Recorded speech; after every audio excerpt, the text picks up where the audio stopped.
then that's where the action points should flow. The progress made so far in service delivery, the retreat reviewed the status of the resolutions of the second retreat. It noted most of the resolutions of that retreat had been implemented or are on track, but there are others which are off track and have not been implemented. Again, I pause there to caution us that I hope once again the proceedings have been triangulated. Those areas which are off track or have not been implemented should have an implication on somebody's performance contract. The retreat noted that the retreat further noted that the status of the implementation of cabinet decisions since the second retreat and made similar findings. Some of them have been implemented, others are ongoing, others have not been implemented. On official development assistance, it appreciated the contribution of development partners to Kenya's transformation pathways and underlined the urgent need to resolve the bottlenecks hampering the absorption of loans and grants. The retreat noted the progress achieved in coordinating government business using the coordination tools developed to streamline activities across MDAs, effective implementation of priorities to maximize outputs and impacts, optimize resource allocation to stem duplication and overlaps, and improved engagement with stakeholders and citizens, knowledge sharing, and embracing a whole-of-government approach. These measures have improved public service delivery.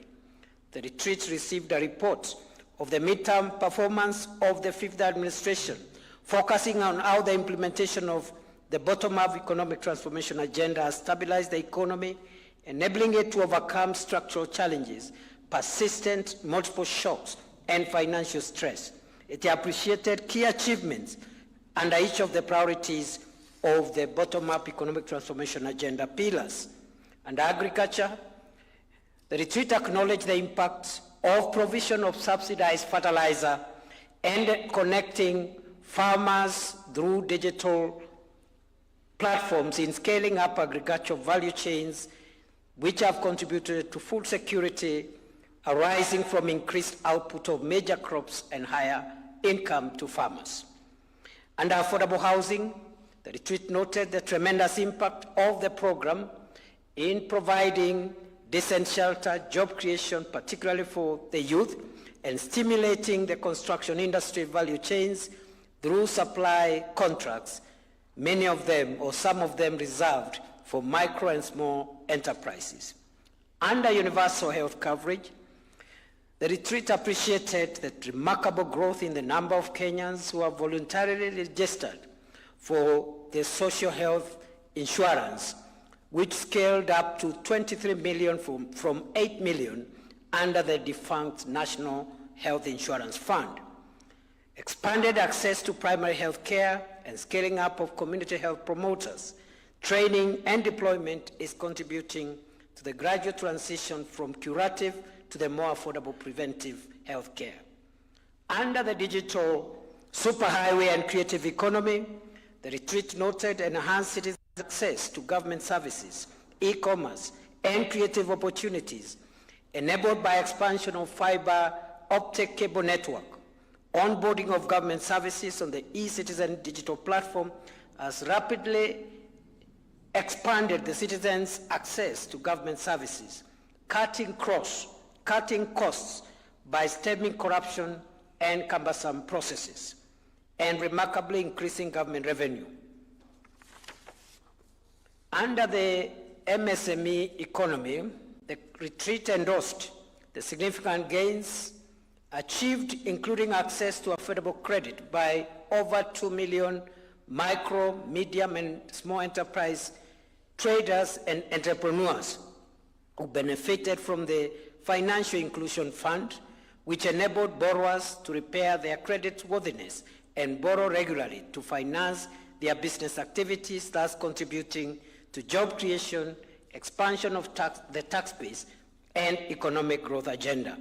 In the education sector, The retreat noted the impact of reforms that have eased the transition from competence-based curriculum, CBC, to competence-based education and training, CBET, employment of teachers, and implementation of new funding model for universities and technical and vocational education and training institutions, and operationalization of the Open University of Kenya. The challenges and emerging opportunities. The retreat acknowledged the lessons learned during the first half of the fifth administration, underlining the need to address the risk constraining the effective delivery of government services while exploring emerging opportunities for strengthening the important gains made so far. The retreat identified a number of systemic risks that were constraining delivery and creating government delivery and creating vulnerabilities in the transformation journey. The way forward and action points.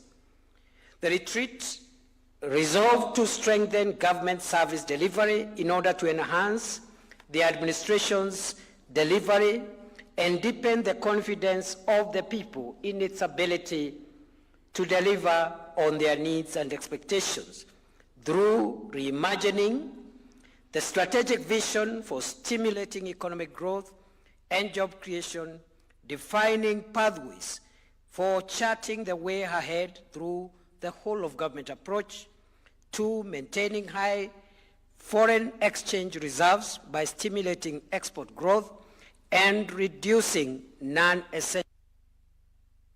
3, improving the quality of data on all agricultural subsectors to inform evidence-based interventions that will consolidate and sustain the gains achieved in production, incomes, and jobs. 4, accelerating offtake of farmers' produce to put more money in the farmers' pockets. 5, upscaling